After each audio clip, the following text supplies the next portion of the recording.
JP. Que honra recebê-lo aqui hoje no BeltraCast. Um episódio especial hoje. Um episódio que eu tenho a honra de estar aqui me comunicando e fazendo perguntas para uma pessoa que com muitos anos de experiência veio trazendo e narrando fatos muito importantes aqui do nosso estado do Paraná e contribui imensamente para as melhorias da nossa comunicação. JP, eu sei que é uma tarefa muito difícil definir quem é você.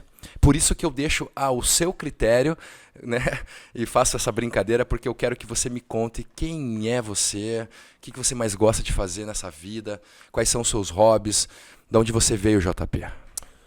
Primeiramente, muito obrigado por o convite, para esse bate-papo, essa boa conversa, para falar um pouco do JP, da nossa história, para falar um pouco de comunicação social, que é o que eu mais gosto de fazer, já te respondendo.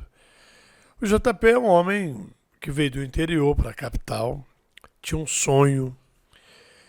Isso lá em 1979, começa tudo em 79, quando eu cheguei a Curitiba, mas o sonho ele já é bem antigo. Eu diria que é da década de 70, porque eu trabalhei na roça, era filho de lavrador, boia fria. Você sabe o que é boia fria ou não? Eu sei, é uma pessoa que consegue aposentadoria sem carteira assinada, Jota. O boia fria é aquele cara que acorda às 6 da manhã, trabalha hoje para pagar o que comeu ontem. Sim, é sofrido e come frio mesmo. No caso, é uma luta incansável. Eu venho de uma família muito humilde, de 9 irmãos, 6 homens e 3 mulheres. Hoje nós somos em 8 vivos. A minha irmã faleceu em 92. Então, o meu pai nunca foi dono de nada. Meu pai era um homem que carregava os filhos bem cedo para trabalhar por dia. Então a gente trabalhava de segunda a sábado até 1 da tarde. Aí o patrão pagava, a minha mãe pegava aquele dinheirinho e ia para a cidade fazer compra. A minha mãe sempre foi administradora desse dinheiro. A minha mãe era quem fazia as compras de final de ano. A gente tinha direito de ter uma camisa nova só em dezembro, um tênis, não era bem tênis, é um conga, né? Um sapato que você usava só nas datas especiais, digamos um casamento, festa de Natal. E a minha mãe ia até uma loja, ela tinha uma máquina Vigorelli, bem antiga. Então, minha mãe que costurava. O que diferenciava a cor da camisa do JP para meus irmãos era o xadrezinho, assim, o azul era preta ou branca, mas o tecido era o mesmo. Então, eu venho de uma família muito humilde, mas eu tinha um sonho, que era um dia de vir para a comunicação social, mas nem sabia como ia acontecer isso. Porque você imagina um cara que é lavrador, que limpava tronco de café, que chacoalhava amendoim, raleava algodão, plantava mamona, enfim, feijão, arroz. Então, esse era o meu mundo. Mas eu gostava do quê? Mesmo capinando lá na roça, eu carregava um rádio. E meu pai me chamava a atenção: menino, desliga esse rádio. Eu dizia para o meu pai assim: um dia eu vou ser um radialista, um dia eu serei um jornalista. Mas eu não queria vir para a comunicação, para o rádio principalmente, que é minha grande paixão, para trabalhar com música, ficar anunciando música. Não, eu queria trabalhar com a comunicação. Repito, não sabia como. Mas em tudo na vida tem aquele momento que Papai do Céu abençoa você, diz: é agora. É no tempo de Deus que as coisas acontecem. Então eu fui, para resumir, lavrador. Aí fui padeiro durante 1 ano e meio. A pior profissão na época, e que eu considero que eu trabalhei, foi como padeiro. Porque não, na época, em 74, 75, 76, não havia essa tecnologia de hoje, né? Então era tudo manual. E depois, em 76, 77, 78, sim. Um amigo falou assim, vamos montar uma loja de discos, vender disco vinil, né? Para a garotada de hoje não sabe, tá aí na internet o disco vinil. E eu montei uma lojinha numa cidade chamada Paranacite. E dali eu acredito que, depois que eu montei essa loja para vender discos, é que aquele meu objetivo de vir para os meios de comunicação é que cresceram, a vontade era muito grande, e eu tive o entendimento que se eu continuasse morando em Paranacite, numa cidade com 10 mil habitantes, lá na região noroeste do estado, então eu não ia, a minha vida seria aquilo. Sempre fui um cara meio ousado, falei, vou para Curitiba. Na verdade, doutor Alexandre, eu saí de Paranacite, peguei um ônibus, cheguei na rodoviária de Maringá, fiquei sentado lá num banco, olhei assim, eu via lá, Rio de Janeiro, São Paulo, Cuiabá. Para onde é que eu vou? Aí ficou na dúvida nessa época. Eu não saí de Paranacite já com aquele destino definido. Entendi. A decisão foi na rodoviária de Maringá, no dia 25 de janeiro de 1979.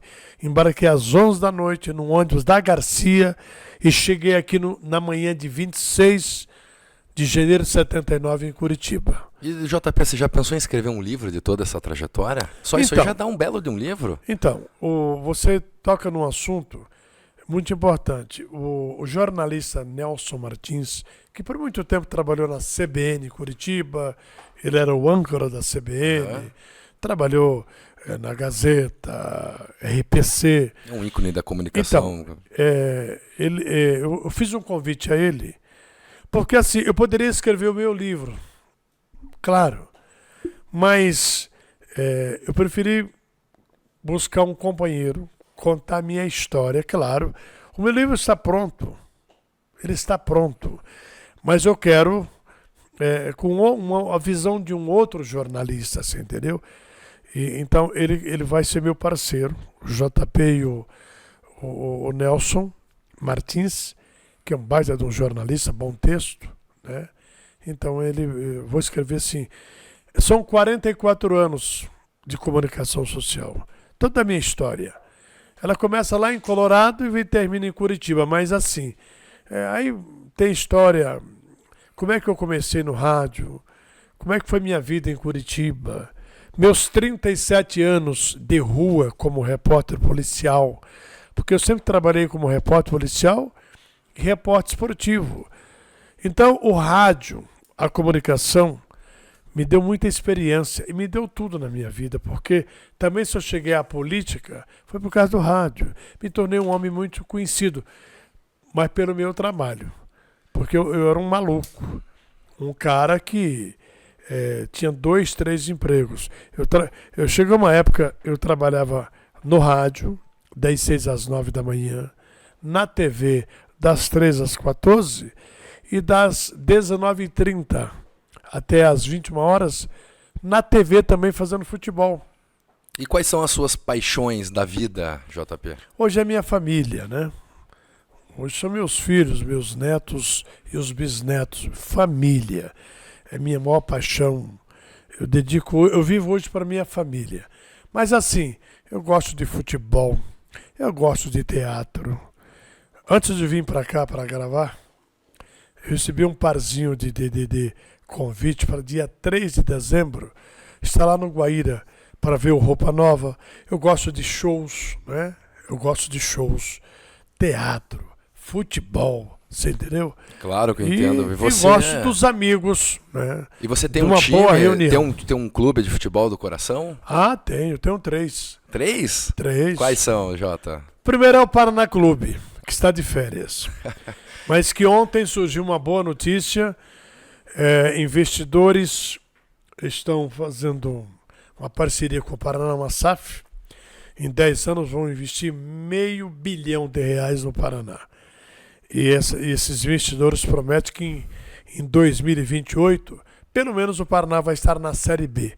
Para 29 estar na Série A. Então eu vou dar uma pausa aqui, vou dar um recado para os paranistas não jogarem fora as camisetas. Esperem que uma novidade vai vir aí. O JP, primeira mão, aqui tá trazendo essa informação aqui no BeltraCast, pessoal. Claro. E eu queria também aproveitar e mandar um recado para a família Braga, família de paranistas. Não tem um que não é paranista nessa família. Em especial é o Marcos Farrati, o Mário Braga, né, o Carlinhos, Carlos Braga, o Caíto, meu avô de 94 anos, e o meu pai, Luiz Renato Muniz Braga, Coronel Braga. Cara, ser paranista é uma missão.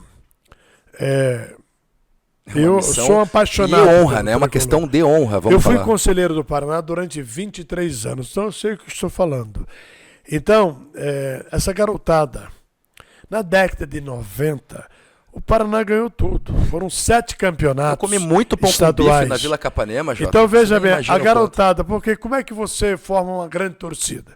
Por que o Atlético Paranaense hoje domina essa juventude?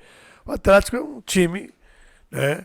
Começou a ganhar títulos, é estadual, é brasileiro, é Copa América, enfim, chegando a vice de uma Libertadores. Então, toda a equipe que ela produz, então a garotada vai para quem se apaixona, mas voltando lá, eu sou paranista, santista e flamenguista. Por que o JP é santista? Por causa do Pelé. Por que eu sou Flamengo? Porque eu sempre admirei o futebol do Zico, do Júnior e de tantos outros. Então... E a Tereza? Eu costumo dizer o seguinte: Paraná está de férias. Sim. Mas já no mês de abril do ano que vem, de 24, vai disputar a Série B do Campeonato Paranaense. Mas está tendo futsal aí, ó. Aliás, nós temos uma decisão já no sábado, às 20 horas, entre Paraná Clube Futsal contra o Terra Boa. Na semana passada o Paraná jogou aqui e ganhou 7-5. Vamos ver o que vai dar no final agora na decisão, que é lá na Casa dos Homens. Mas assim, futebol é uma paixão. Futebol é uma paixão. Eu gosto de futebol. Você pode me cuidar para ver uma pelada. Futebol amador, futebol profissional. Eu tive a honra de ser repórter policial. Digo ser porque eu não estou mais na atividade. Mas... Já jogou bola, Jota? Já foi jogador? Nunca. Meus irmãos jogavam bola. Na primeira tentativa que fui jogar futebol, quebrei um dedão, então daí eu me Já não afastei. teve uma boa experiência. Mas olha, eu fui um bom repórter. Então, eu ia te perguntar exatamente esportivo. Esse ponto. Eu sei que você foi um repórter de rua e um repórter esportivo. E quais façanhas que você já cobriu? Nossa. Conta uma história daquela memorável que vai ficar hoje no quadro do BeltraCast. Foi o dia que eu estava lá no Estado Centenário, no Uruguai, lá em Montevidéu. Era um sábado, eu estava com o Galvão Bueno, a gente ouvindo uma decisão do Paraná contra o Matsubara. Era um jogo sendo narrado pelo Lombardi Júnior, que trabalhava na B2. E na época, a B2, como tinha suas ondas curtas, tal, 39 metros, 47 metros, então eu levei um radinho de 6 faixas, né? Um radinho chinês, olha só. E lá no estádio Centenário, em Montevidéu, eu vi um pouquinho o Lombardi, o jogo do meu time, que era o Paraná, na decisão, e o Galvão ouvia a decisão de São Paulo e Palmeiras pela Rádio Globo. Aí eu falei assim pro Galvão, eu queria fazer uma foto com o Pelé, porque na época o Pelé era o comentarista da Globo. Então nesse jogo do Paraná Clube tinha um comentarista? Não, no jogo do Brasil, eu fui para o Uruguai para transmitir, eu, repórter, Fernando César, narrador, pela Rádio Independência, eliminatórias da Copa do Mundo. Na época, Aí você tava com aquele radinho que pegava a onda de um jogo do Paraná Clube lá. Que era a Rádio Clube, eu via lá. Mas que potência dessas ondas curtas são, né? Potência. Então, aí, naquele dia eu combinei com o Galvão que no domingo, às 15h30, eu iria à cabine da Globo, porque eu sabia que o Pelé ia chegar às 15h30. Eu queria fazer uma foto com o Pelé. E o Galvão falou, tudo certo, Jota. Eu fiz uma amizade com o Galvão porque eu trabalhei na CNT em Curitiba, ali no ano 90, 91, e o Galvão estava aqui. Lembra que o Galvão morou em Curitiba? 2 anos na CNT. Então, aí eu também trabalhava na CNT, então eu cruzava com o Galvão, fiz aquela amizade com o Galvão Bueno. Aí o Galvão falou, vai lá que ele falou assim, o Negão vai chegar às 15h30, que era o Pelé. Mas eu já tinha conhecido o Pelé em La Paz, quando jogaram Brasil e Bolívia. Eu, numa noite, num jantar em La Paz, eu conheci o Pelé. Mas eu queria fazer uma foto com o Pelé. Aí daí eu chego, né, comprei uma máquina nova do tempo, aquelas máquinas Kodak e tal. Quando a época do rolo, do filme que tinha que revelar e daí, uma situação às diferente. 15h30 eu estava ali para fazer essa foto. O jogo ia começar às 16 horas. Então era bem rapidinho, porque a cabine da Rádio Independência era bem quase do lado da Globo, no Estádio Centenário. Então eu ia fazer uma foto e tal e voltar ao meu trabalho. Bom, quando eu chego, Pelé chegou, um cara muito educado. Quem conheceu Pelé em vida, é o homem mais humilde que eu conheci na minha vida. Aí eu estava me preparando para fazer a foto, estava eu, Galvão e Pelé. E o técnico da Globo falou assim, deixa que eu faça a foto. Nisso, entra um cidadão. Quem que entra na cabine da Globo? Maradona. Não me diga que você conseguiu reunir essa equipe toda aí. Então, Meu Deus, Jota. assim, eu tenho tanta história no futebol, né? História de cobertura de Copa do Mundo. Vai me dizer que você conseguiu tirar a foto, você, o Maradona e o Pelé. Claro, essa foi a foto que eu tenho, que eu guardo no fundo do baú. A minha direita, Pelé, a minha esquerda, Pelé, eu no meio e Maradona do outro. Porque a foto era com o Pelé, mas o Maradona estava naquele dia de comentarista de uma rádio chamada Intercontinental de Buenos Aires. E ele era o comentarista. Então, tinha a cabine da Globo, dessa emissora da Argentina, e logo em seguida a Rádio Independência de Curitiba. Então a gente estava ligados ali. Então eu acabei fazendo essa foto. Mas eu tenho muitas histórias. E eles ficaram numa boa, os dois ali? Não tinha uma rivalidade naquela época? Era tranquilo, disso, todos nada. esportivos? Se abraçaram, se beijaram. Olha só. Então uma cena muito importante. Eu quero que você me conte, JP, aquela história que houve lá na Noruega, em Oslo, na capital da Noruega. O que aconteceu por lá? Aconteceu o seguinte. Eu estava lá e pensando o seguinte. Aí aquele dia eu pensei assim, meu Deus, eu era um filho de lavrador. Eu era lavrador, capinava, limpava tronco de café. Estou aqui em Oslo, na Noruega, com o Brasil e a Noruega. E com todo mundo que você possa imaginar do rádio e da TV no Brasil. Naquele tempo o Luciano do Vale era vivo, da Bandeirantes. Era Luciano do Vale na Bandeirantes, Galvão na Globo. E todo mundo. Eu estou citando aqui 2 feras da comunicação. Mas tinha gente de Alagoas, da Bahia, Rio Grande do Sul. Tudo quanto é lado tem brasileiro, né? Sim, brasileiro Ou você está está no rádio, por na tudo. TV, no jornal. Enfim. Mas assim, eu fiquei ali pensando o seguinte. Onde que eu cheguei? Mas por que eu cheguei a tudo isso? Eu tinha uma vontade danada. Eu quero voltar há 44 anos atrás. Eu lavava talheres em Curitiba. Essa é a grande verdade. Antes do meu primeiro emprego como operador de som de rádio, foi na Rádio Cultura de Curitiba, AM 930, onde trabalho hoje. Naquela época, essa emissora pertencia ao Ervin Bonkoski, que era dono da Rádio Colombo e da Rádio Cultura. Ervin, que foi deputado federal, já é falecido, doutor Ervin. Aí depois que o Ervin vendeu essa Rádio Cultura para o Bento Benelli, né, o Quimelli, como queiram. Então, mas antes de ser operador da Rádio Cultura, eu lavei talheres durante 5 meses. Ou seja, você começou do zero, do nada, nada. lavou prato, foi da roça, teve toda uma história, mexeu na padaria e a rádio te levou para o mundo.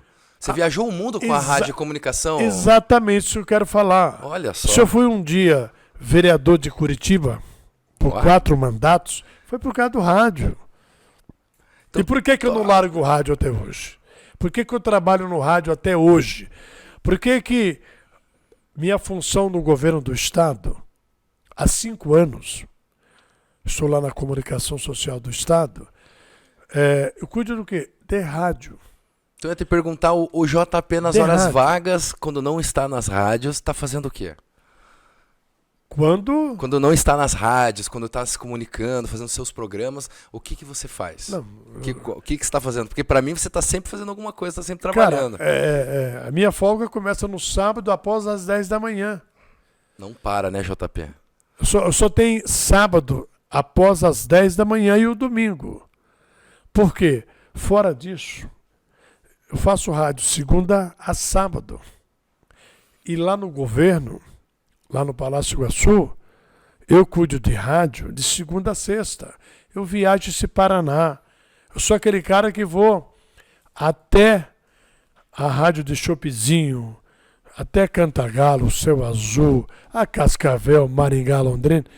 Não interessa. Eu já compareci nos estúdios de 400 emissoras de rádios AM, FM. E já visitei um bocado também das rádios comunitárias, que são 280 no Paraná.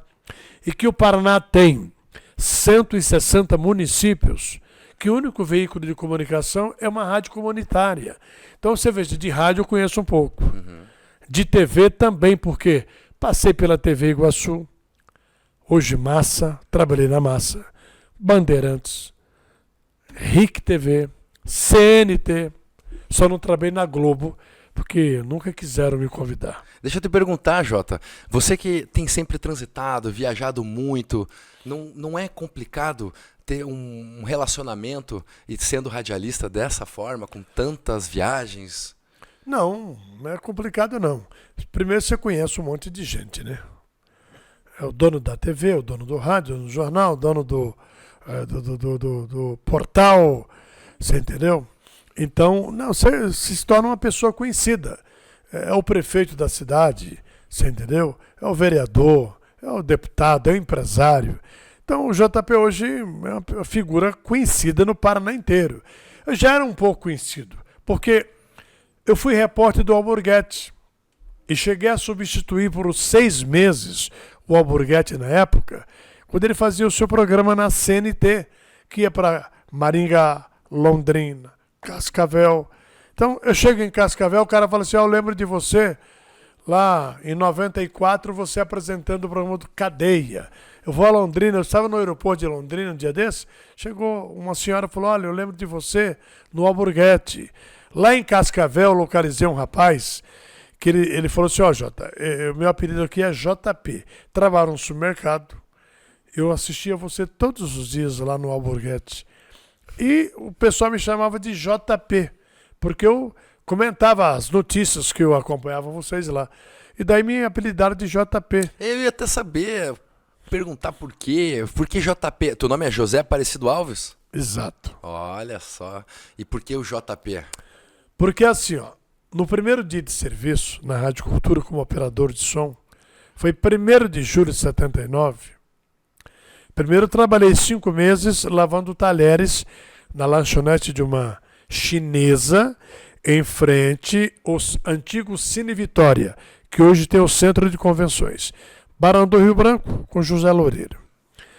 Aí eu conheci um rapaz chamado Antônio Carlos Matos, que ele ia lanchar, almoçar, lá nessa lanchonete que eu trabalhava. Eu só lavava talheres. Eu não era chapeiro, não sabia fazer nada.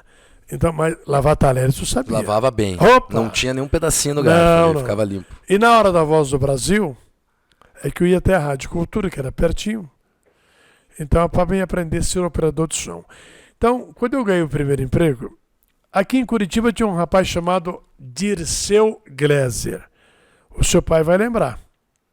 Os mais antigos, se você colocar no Google quem foi Dirceu Gleiser, jornalista, coxa branca, era da Igreja dos Mormons, cantor, tem uma música chamada O Pássaro, a última música que ele gravou em vida, chamada O Pássaro. É só jogar no Google, você vai ouvir Dirceu Gleiser. Então, Dirceu tinha um programa chamado Viva o Futebol, na TV Iguaçu, ao meio-dia e às 18 horas na Rádio Cultura. Era uma mesa redonda. Dirceu Gleiser, Carlos Cavalcante, que já faleceu, Boris, que trabalhou muito tempo na prefeitura, foi narrador, Boris Movia, é um nome meio esquisito. Boris, O Costa Lima, que foi do Diário Popular, jornalista, também já faleceu. Mas tem os vivos. Foguetinho, Josias Lacour, Carlos Mion, enfim. Era essa turma do Dirceu. E no primeiro dia de serviço ele perguntou assim, menino, porque eu tinha... era menino mesmo, eu tinha 20 anos de idade. Pesava 63 quilos, cabeludo igual o Marciano da dupla João Mineiro e Marciano, quando ele tinha muito cabelo, quando era vivo também, que já morreu. Então, menino, você veio de onde? Eu falei que eu tinha vindo da região de Maringá. Eu falei que eu vim da região. Eu falei, não falei de Colorado, que é minha terra natal, Paraná City, onde eu fui padeiro, vendedor de discos, coisa e tal. Eu falei, eu vim da região de Maringá. Ele falou, como é que é seu nome? Aí eu falei, meu nome é José Aparecido Alves. Ele falou, seu nome é muito feio. Aí eu perguntei, mas é só o nome, você também é feio? Eu falei, legal. Aí ele falou assim, eu vou arrumar um nome artístico para você, porque com esse nome de José Aparecido Alves, no rádio não vai dar. 3 dias depois, ele me chega com um bilhetinho, falou assim, pode abrir o bilhetinho. Eu abri o bilhetinho, tinha lá uma palavra escrita, JP, 6 letrinhas, J-O-T-A-P-E, numa palavra só, JP. E ele me chamava de JP Maringá. Aí eu tirei o Maringá, ficou só o JP, né? Bom, e ele me disse uma coisa, doutor Alexandre.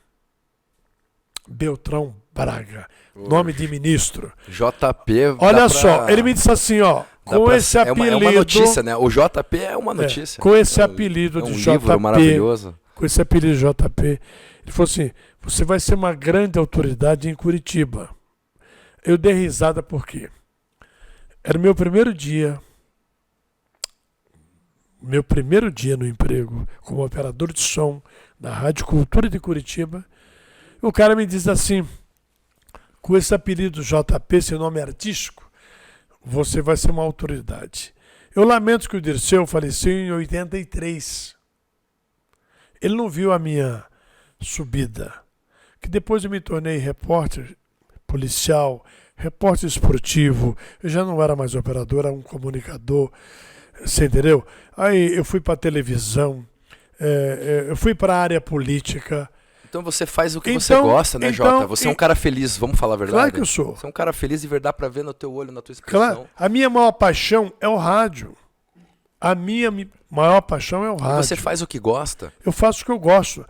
Porque eu estou há 44 anos fazendo isso. Não 44 tem coisa anos. melhor do que fazer o que Eu gosta. poderia falar assim, chega, né? Não. Eu vivo. Quando eu chego num estúdio de rádio, que liga, vejo lá aquele vermelhinho, está no ar, ali eu me transformo. Eu sou uma figura que ama o rádio.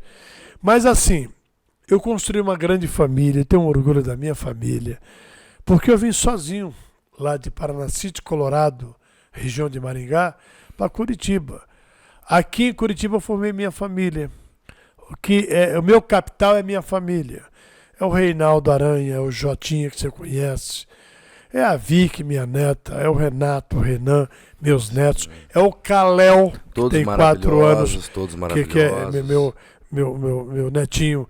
Já meus bisnetos, porque já tem bisnetos, tem a Lorena, o Léo, o Lian. Então, assim, a minha família cresceu. De repente eu venho sozinho, não conhecia ninguém. Eu não tinha irmão, não tinha tio, não tinha amigo em Curitiba. Você entendeu? Hoje você é o JP, um grande patriarca, é o líder de uma família, criou uma geração toda aqui em Curitiba. Exatamente. Então, assim... E falando em geração, Jota, olha só o ponto que nós vamos trazer aqui para o Beltracast. Eu quero saber se você gostou de toda essa trajetória, se foi importante, o que você pode trazer para nós, o que você acompanhou da mudança das fases do rádio, de toda essa trajetória de 44 anos até hoje. O rádio hoje pode trazer pra gente deixa eu falar uma coisa essas linhas você. do tempo, né? Exatamente. O rádio hoje é muito mais forte do que antigamente. Por quê? Quando a televisão surgiu, falava-se que o rádio ia acabar. Pois é, era uma visão totalmente oposta Não que você está acabou. trazendo aqui. É uma visão oposta que as pessoas pensam. Quando surgiu a internet, veio essa onda de novo. Pelo contrário, o rádio virou televisão. E a TV virou rádio, a TV aberta. Porque se você pega um canal de televisão aqui em Curitiba, o que a TV está fazendo? O que o rádio fazia na década de 70, 80, 90, colocando o repórter na rua, com unidade móvel, contando as histórias, as mazelas do dia a dia da cidade grande, na área de segurança pública, ou a rua esburacada, buraco, falta de cuidado. A TV está fazendo isso hoje, mas que o rádio fazia isso na década de 70, 80, 90, com profissionais nas ruas. Hoje, nós temos a internet. Hoje eu estou aqui, você está no rádio, você tem na sua companhia, né, as plataformas digitais, você tem o WhatsApp, você tem o Facebook, você tem o YouTube, você tem o Twitter, que hoje é o X, você tem várias mídias. Você grava um vídeo, eu estou aqui nessa entrevista contigo, você pode fazer 10 recortes, 30 segundos, de 1 minuto, jogar no Quai, no TikTok.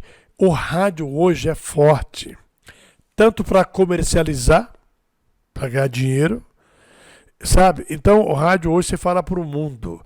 Você pega o site da emissora, está no Japão, você está... Você está no YouTube, você participa de um programa comigo, fica lá gravado a vida inteira. Inclusive isso aqui pode se chamar um futuro livro, que eu até batizo o nome de Entrevistando o Entrevistador. Exato. Entrevistando Então, o Entrevistador. Olha só, Alexandre, me permita chamá-lo assim pela nossa amizade. Como queira. Doutor Alexandre, vamos chamar só de Alexandre. Então você passou agora por toda essa trajetória do rádio. Exato. Que ela era uma questão que somente a voz se sobressaía. E depois veio as imagens. Como é que nós éramos identificados? Pela voz. Quem nos ouvia não sabia se eu era preto, loiro, gordo, magro. E quantas mulheres você já deu um susto, Jota? Hein? Quantas mulheres já levaram um susto com você? Perdi a conta. Essa pergunta eu queria saber como é que era. A pessoa ouvia você só pela voz e quando te conhecia presencialmente. Como eu comecei. Quando me tornei repórter, em 1981, em 83 eu já estava na TV, então para mim já era diferente, entendeu? Porque eu entrei na TV Iguaçu, eu trabalhava na Rádio Independência com o Algaci Túlio, das 6 às 9 da manhã, e do meio-dia eu era repórter da TV Iguaçu, do Paulo Pimentel. Doutor Paulo Pimentel, que é avô do vice-prefeito de Curitiba, Eduardo Pimentel, que é avô do Daniel Slaviero, presidente da Copel. Então, eu trabalhava lá, eu trabalhei de 83 a 87. Então, eu fui um cara que tive sorte. Então, eu me tornei conhecido. Trabalhei na TV Iguaçu, depois passei 3 vezes pela CNT, depois fui para a RIC TV, fiquei 3 anos com um programa chamado Disque Record. Então, assim, a minha figura, tem gente do rádio que nunca a pessoa conheceu, só identificar pela voz. Mas no caso, como eu aparecia na TV, então ficou muito fácil. Por isso que eu tive essa sensação. Sim, então você não teve por isso que eu cheguei em 88, olha só, em 88 eu já era vereador de Curitiba. 88, 92, 96, 2000. E Curitiba você tinha um bairro, algum setor? Você não, era setorizado? Não? A cidade inteira. Não tinha um lugar que tinha mais votos, a cidade toda? Quem sempre votou muito em mim foi Campo Comprido e Boqueirão. Mas eu era um vereador, um candidato que tinha voto. E o que você fez como vereador aqui que mudou Curitiba? Meu filho, aí você vai precisar de 3 horas para me contar. Conta pra gente os principais. Foram 142 projetos aprovados. Olha só, Jota. E foram aprovados ainda. Você quer que eu cite pelo menos um para você? Claro.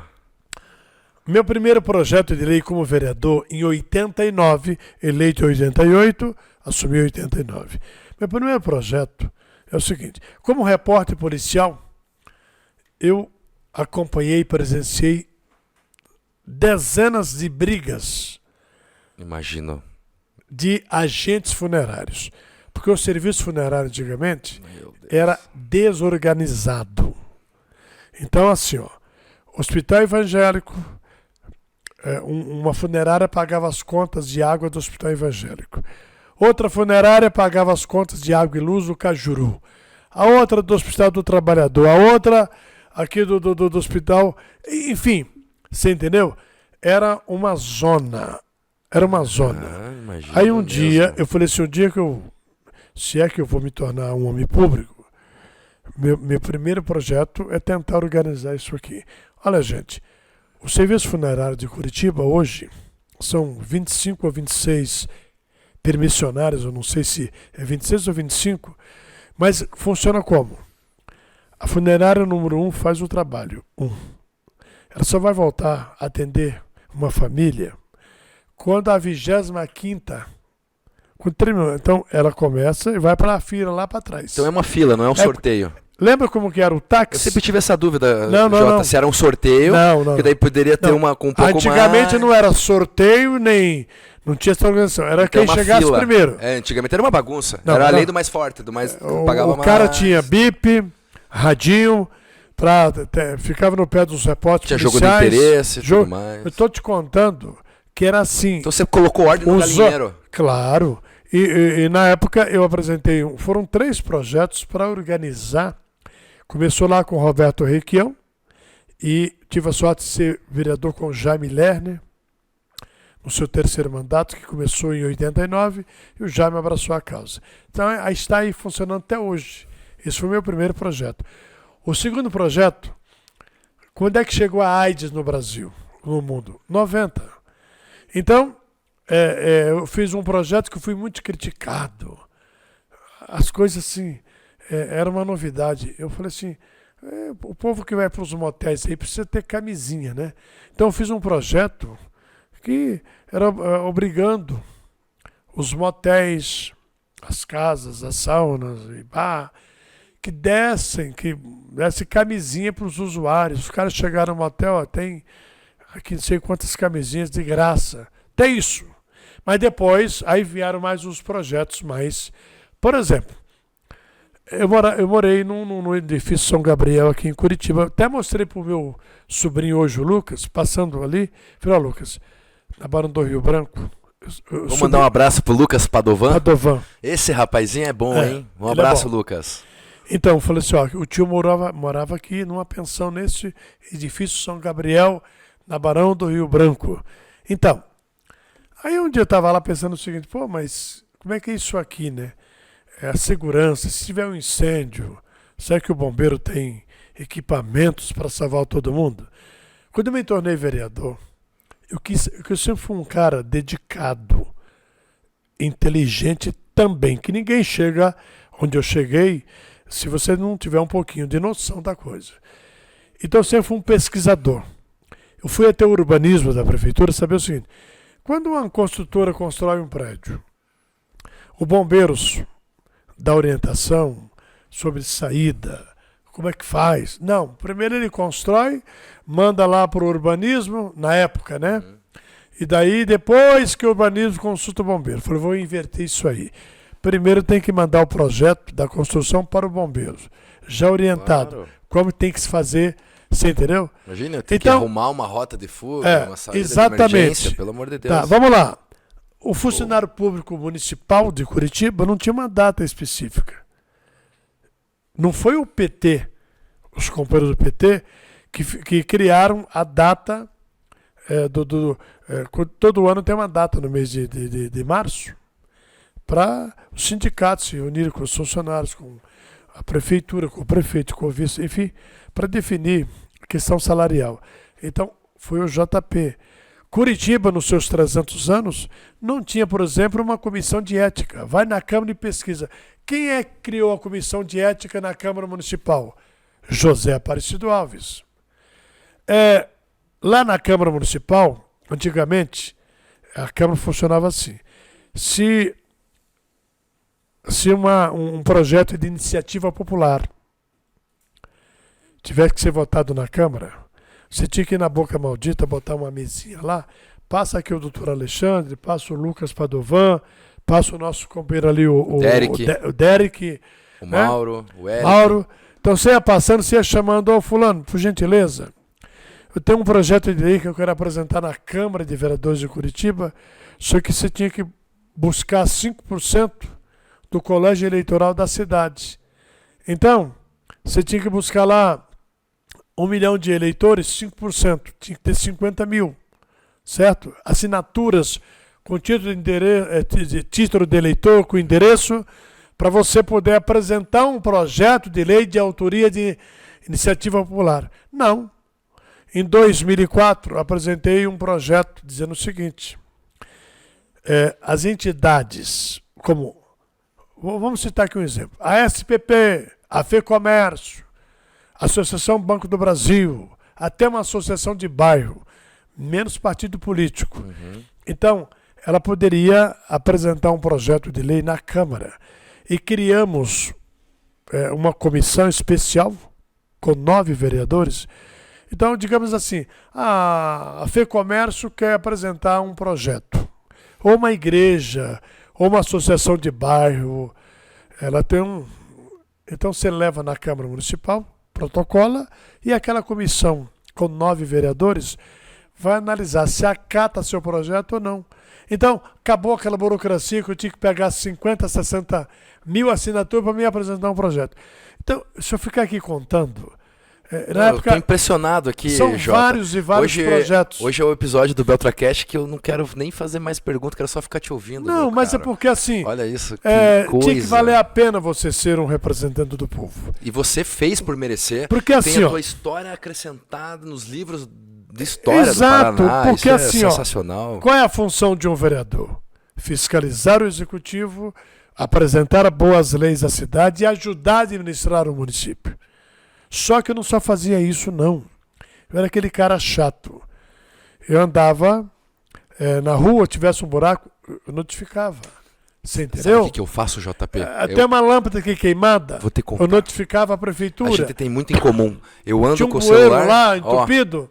Olha só, hoje você tem sabe o Chico celular, do Beraba, claro, que trabalha pro conheço, Greca? Ele é o secretário dele, praticamente, ali, né? Que tá ali um abaixo do praticamente ali do Greca, do vice. E eu tenho o WhatsApp dele. Eu ando na rua um buraco. Eu ando na rua uma placa suja, alguma coisa ali que tá baldio, um terreno abandonado. Eu meto foto e falo para ele, e ele manda rapidinho. Ele manda rapidinho e me agradece.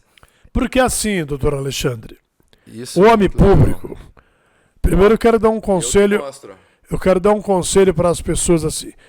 Um dia que você resolver ser um homem público, acabou sua vida.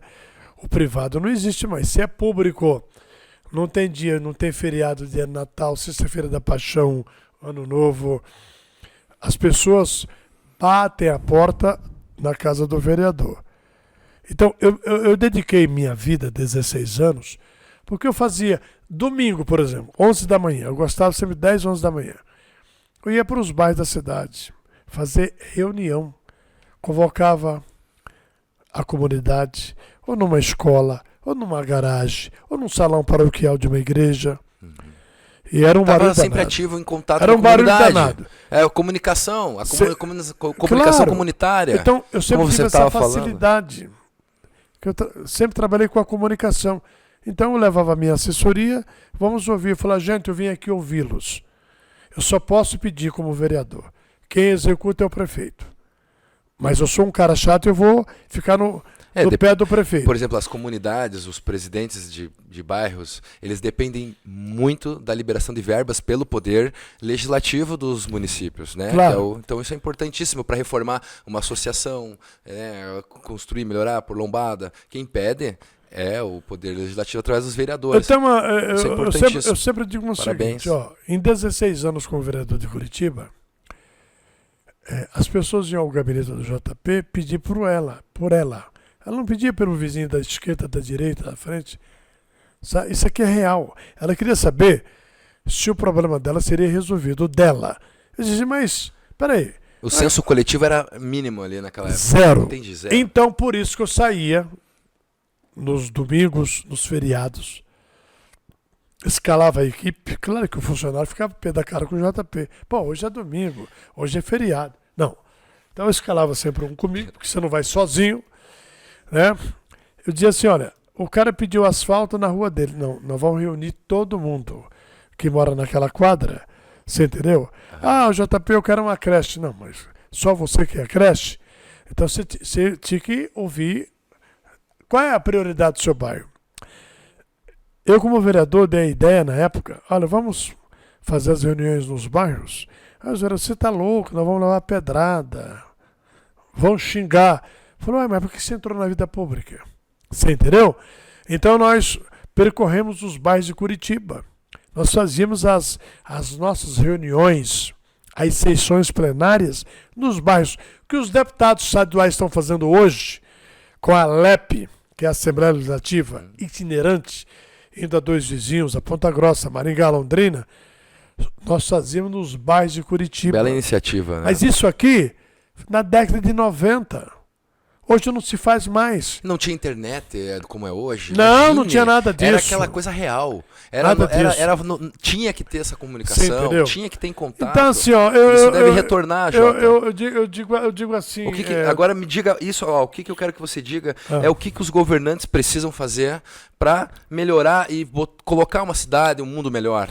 Eu vou citar o modelo do Paraná, sem puxar saco do atual governo. Não é um governo que foi premiado lá em Nova York? Eu sou um admirador, do atual governador Carlos Massa Ratinho Júnior, com quem trabalho. Conheço esse menino desde seus 5 anos, já está com 43, faz tempo, né? Então, o modelo que ele emprega é um modelo que tem que ser feito a nível de Brasil.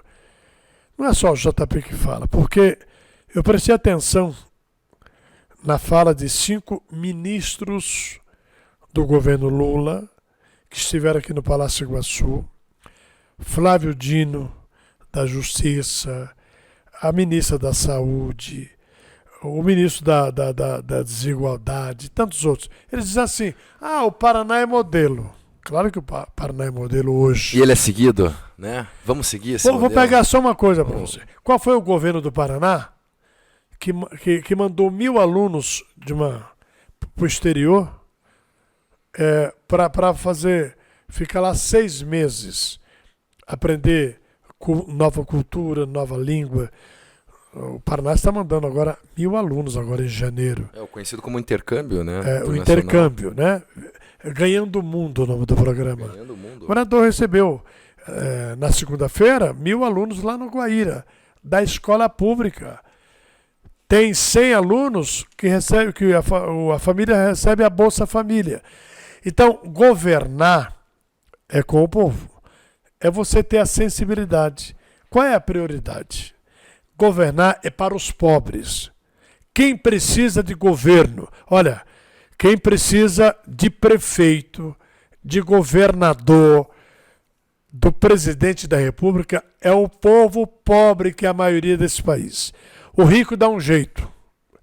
Então, quando os governos entenderem que a sociedade, as camadas que moram na periferia, nas favelas, quem mais precisa de governo são os pobres.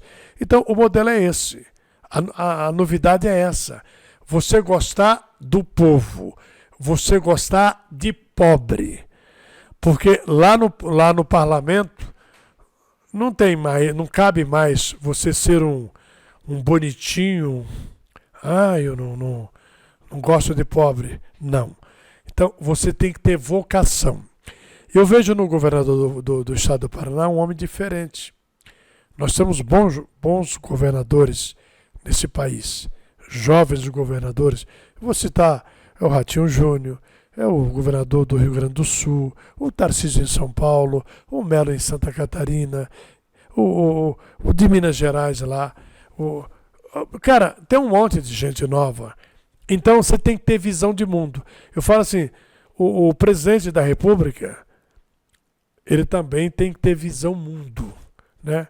E o governador Ratinho Júnior, o que é que ele faz? O que dá certo lá na Europa, na Ásia, nos Estados Unidos, ele traz para cá. O governador está, nesse momento que eu estou falando contigo, ele está na Alemanha. Então, é um homem que tem uma visão diferenciada, né? A educação nossa é em primeiro lugar. O Paraná é o segundo produtor de grãos, mas é o primeiro no abate de frangos e carne suína, de peixes, enfim.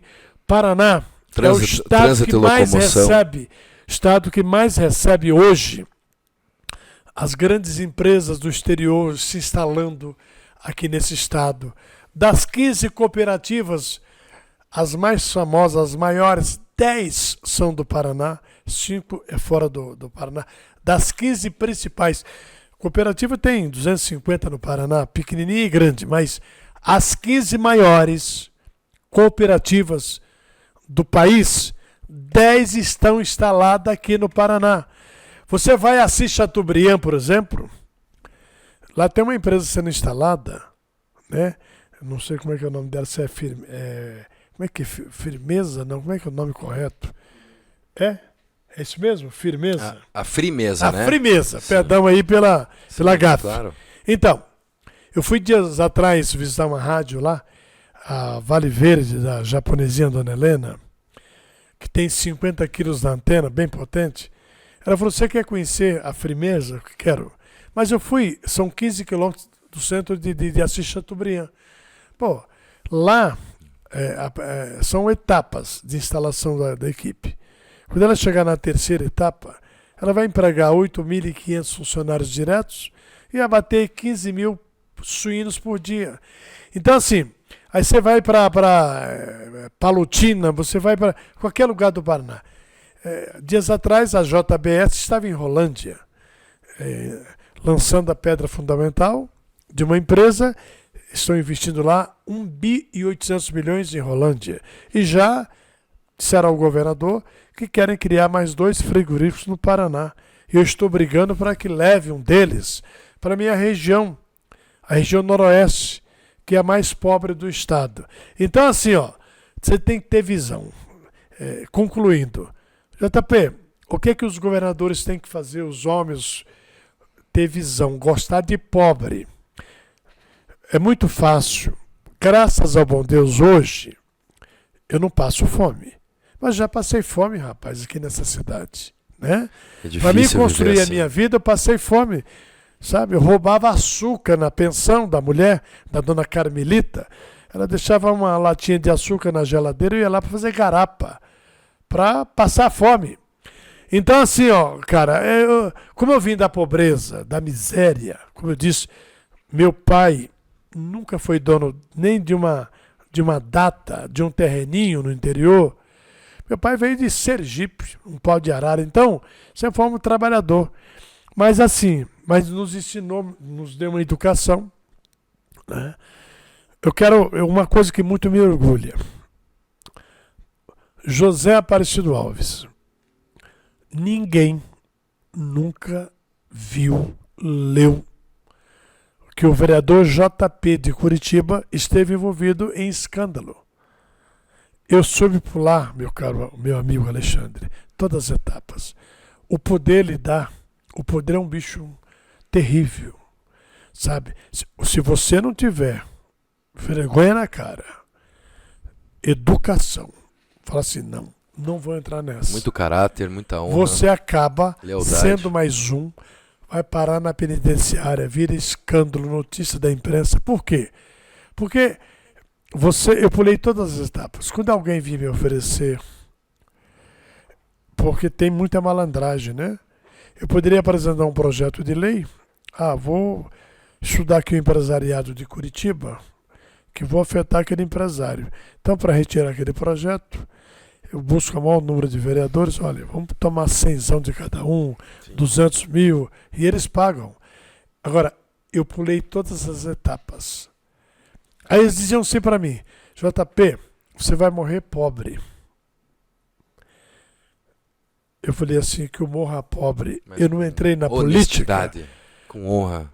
Eu posso lhe dizer uma coisa, doutor. Meu bisavô foi o secretário de compras do Ney Braga. Era o Guilherme Lacerda Braga. Ele também morreu pobre. Eu conheci o Guilherme. Conheceu? Conheci. Lapiano. Então deixa eu te contar uma história para você.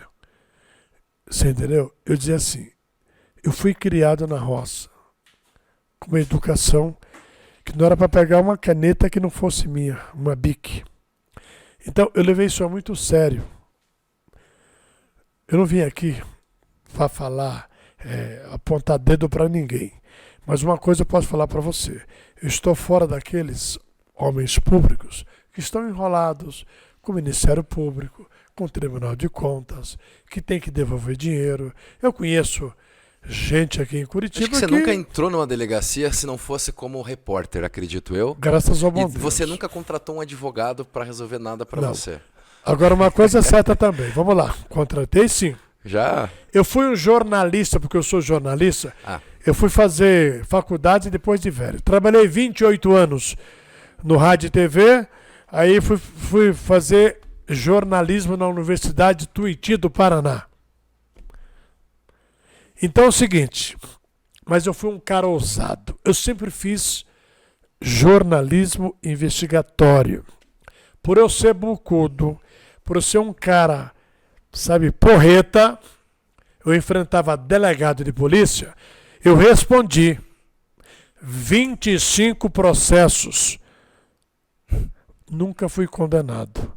Porque eu publicava uma matéria, eu falava na televisão, no rádio, o delegado processava o JP.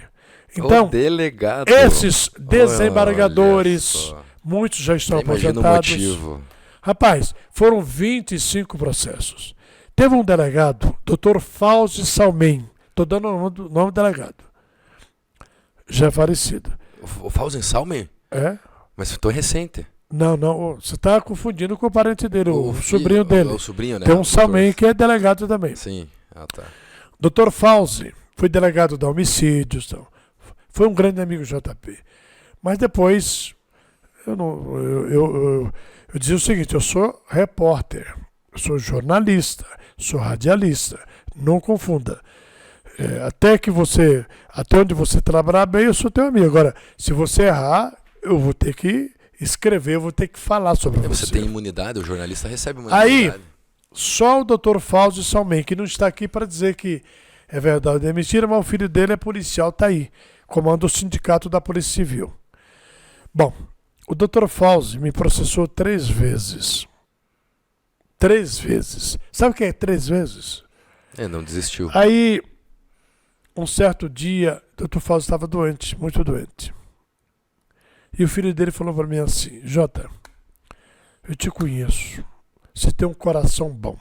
Meu pai está indo embora, está deixando esse mundo. Você perdoa meu pai? Ele me leva na casa dele. Me emociona falar isso. Me leva na casa dele. O Dr. Fauzi estava no final da vida. E eu fui lá fazer uma visita. E eu disse a ele que eu perdoaria tudo, que meu coração era limpo. Então eu sempre agi assim. Você entendeu? Eu contei uma história dias atrás. Eu peguei esse caso de Guaratuba, que todos os acusados foram inocentados. Mas eu lembrei um caso que eu devia ter feito um livro, como fez a jornalista Vânia Mara Welter, As Bruxas de Guaratuba, quando ela escreveu esse livro, tem 500 páginas, ela duvidando do trabalho da polícia, que resultou agora, em 2023, recente, o Tribunal de Justiça por 2-1 inocentou todo mundo. E agora o doutor Augusto Basso Figueiredo, advogado desse pessoal, vai entrar com uma ação violenta contra o Estado do Paraná. Né? Então é o seguinte, eu contei essa história dizendo o seguinte, eu era repórter da TV Iguaçu. Teve um caso aqui em Curitiba, de um rapaz chamado Antônio. Ele estava ali na Kennedy com a namorada. Não, o Antônio, o caso do Antônio, um casal de namorados, estava ali ali na Kennedy, tinha antigamente negócio de frango lá. O de frango, perto de da frango, maternidade de Curitiba ali. De frango, estava no de frango. Do lado da maternidade de Curitiba. Isto, ali na Kennedy, Vila Guaíra. Um casal foi sequestrado uma noite de sexta-feira e levado para a região de Araucária. Mataram o rapaz e estupraram a moça. Nossa. Ela era amiga de um homem da Polícia Militar, de um capitão da PM.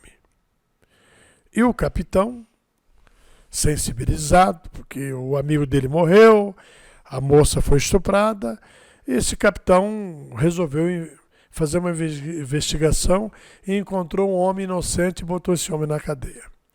Esse homem ganhou 25 anos de prisão, porque o crime de latrocínio não é júri popular. O juiz define 6 meses. A pena do Código Penal. É isso? É. Então, é de 15 a 30. Um dia eu recebi uma carta desse rapaz chamado Antônio, que era morador de Araucária, de que ele era inocente, contando, narrando. E eu era repórter na TV Iguaçu. Minhas matérias iam para o programa do Algaci, do Ricardo Chabe, do falecido Ari Soares. Todos esses comunicadores já não estão conosco mais. Ari Soares morreu, Chabe morreu, Algaci Túlio morreu, mas são comunicadores que o Paraná conhece muito bem de quem estou falando. Então, aí eu recebi essa carta e resolvi investigar o caso. Olha, cara, eu fiquei 2 anos trabalhando nesse caso. Dr. João Kopitoski era juiz em Araucária. Um dia ele ligou na televisão para falar com o JP e me fez um desafio. Você topa gravar um vídeo, vamos botar aqui na TV, eu e você. Se você não provar que esse rapaz, para quem você está dizendo que ele é inocente, se você não provar que ele é inocente, eu vou tirá-lo da cadeia e vou colocar você na cadeia. Eu vou inocentá-lo da pena que eu dei para ele, 25 anos, que a pena máxima para latrocínio é 30 anos, crime bárbaro, e você vai para lá. Eu aceitei. E a TV, na época, fui chamado pelo Dr. Paulo Pimentel, pelos seus diretores. JP, você tem certeza do que você está fazendo? Tenho. Olha, se você tem certeza, a gente vai dar uma força para você. Nós vamos gravar esse vídeo e botar como fosse um desafio e vamos deixar na programação da TV. Está aparecido de vez em quando nos intervalos o Dr. João Kopitoski abordando, dizendo, me desafiando. Ele, juiz de direito, e eu, um repórter, um radialista, um repórter policial. E aceitei o desafio. Trabalhei muito, mas Deus foi tão bom comigo que 90 dias antes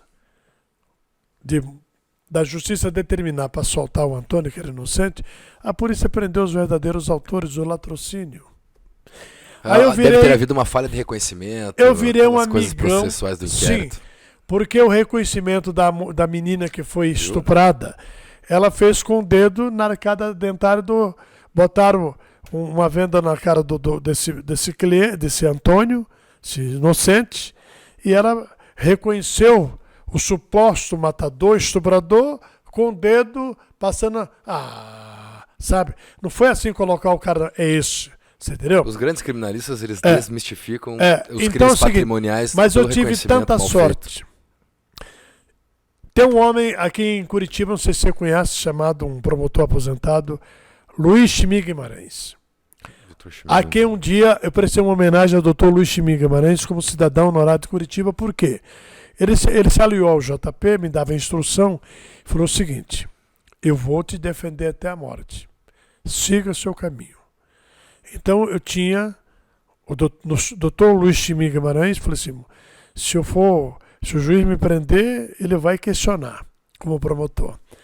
Bom, mas daí, para finalizar essa história, 90 dias antes, a polícia prendeu os verdadeiros matadores, os 2 matadores, confessaram.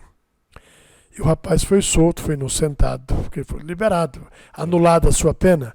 E eu me tornei um grande amigo do então, hoje, desembargador aposentado, João Kopitoski. Se alguém que está me ouvindo, essa história, se achar que é uma brincadeirinha do JP, uma criação imaginária, procura o desembargador. Então, foi por isso que eu cresci. Quando eu falo que eu era um repórter ousado, que eu morei 6 meses dormindo na sede do Instituto Médico Legal, na Barão do Rio Branco, em frente à Câmara de Vereadores, eu tinha uma caminha lá. Por que eu morava lá dentro sem a permissão do diretor do IML? Que ele não sabia. No IML? Porque eu dormia lá. Meu Deus, o cara é o mais corajoso do estado do Paraná. O camburão da polícia saía 3 da manhã, era só o JP, eu com fusquinha da Rádio Independência e atrás do camburão. O programa da rádio começava às 6 horas, eu queria dar um boné.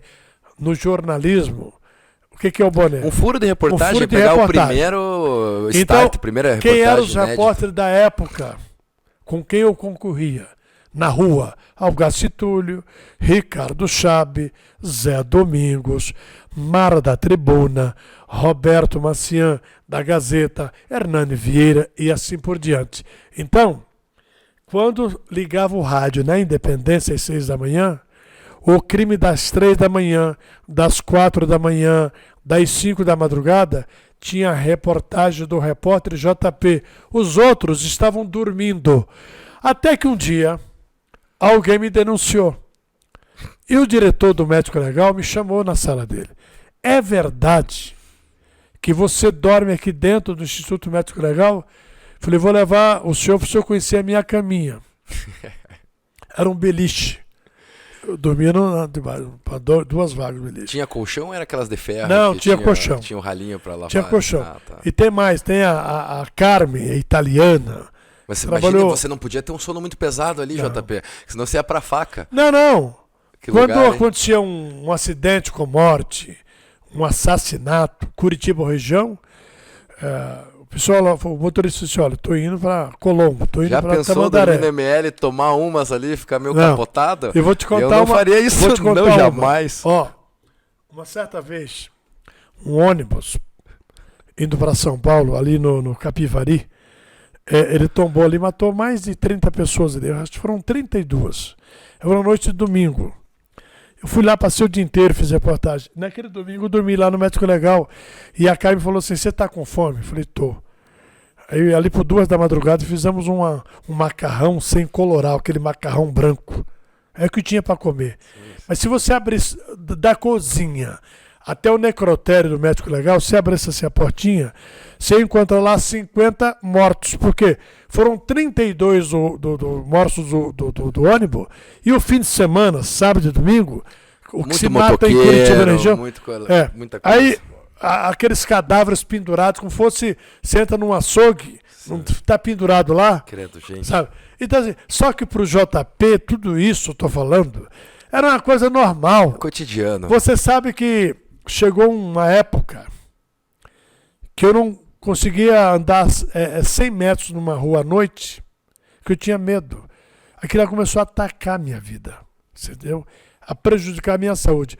Você imagine 37 anos vendo cadáver o dia inteiro, acidentado, nego saqueado, baleado. JP, olha, pelo a amor gente de vai Deus. ter que fazer uma vez por semana aqui o nosso programa, porque eu quero saber muito mais, quero aprender contigo, quero aprender todas essas técnicas de como coordenar a comunicação social, quero dar sequência nisso para o futuro, vou te falar, e para isso eu venho te perguntar uma questão para fechar aqui, JP. Pode perguntar. Vamos fazer uma cápsula do tempo?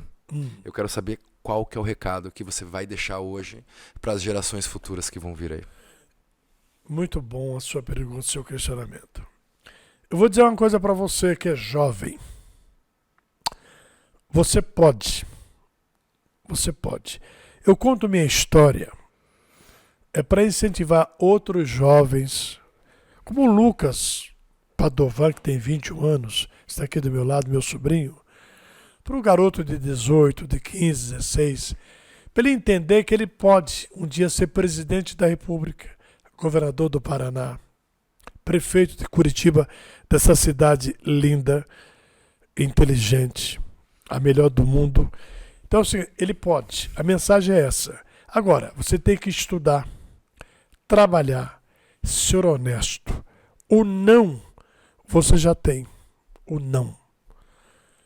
Quando você receber um não aqui, vá no outro.